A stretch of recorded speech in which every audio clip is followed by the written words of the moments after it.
31 Mayıs Dünya Tütünsüz Günü bugün.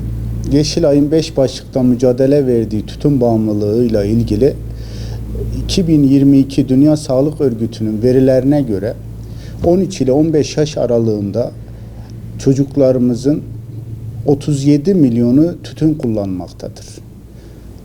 Dünya Sağlık Örgütü'nün 2021 verilerine göre ise de 8 milyon insanımız yıllık olarak tütüne endeksli, yani tütünden dolayı vefat ediliyor. Ve bunun 1.2'si de yani pasif içicilikten dolayı etkileniyor. Malumunuz tütün insanda kalp krizi, kanser, akciğer kanseri, solunum yolları, damar tıkanıklıkları gibi büyük rahatsızlıklar oluşturuyor. Ve bunlarla birlikte bu endüstri kendini sürekli güncelleyerek, kendini sürekli yenileyerek gençlerimizi zehirliyor. Ve bu son zamanlarda da elektronik sigara denilen bir alet çıkartmışlar. Bu aleti de çok mahsumani bir şekilde toplum kullanmakta. Gençlerimiz bu elektronik sigaraya karşı meyil etmekte.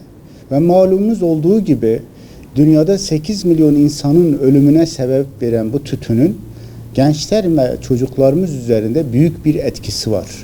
Son yapılan Dünya Sağlık Örgütü'nün araştırmalarına göre de 15 yaş ve üzeri Fransa ve Türkiye'de %25 tütün kullanımı var.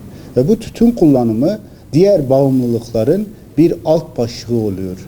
Çocuklarımızı, gençlerimizi ve kendimizi bu tütünden korumalıyız. Çünkü tütün diğer bağımlılıkların birinci basamağı oluyor. Malumunuz Yeşilay'da bu konuda YEDAM, Yeşilay Danışmanlık Merkezi üzerinden ücretsiz ve gizlilik esaslı olarak tütün bağımlısı kişilere psikotedavi veriyoruz. Ve 115'i arayarak tütün bağımlısı olan gençlerimizi, insanlarımızı YEDAM'a yönlendiriyoruz.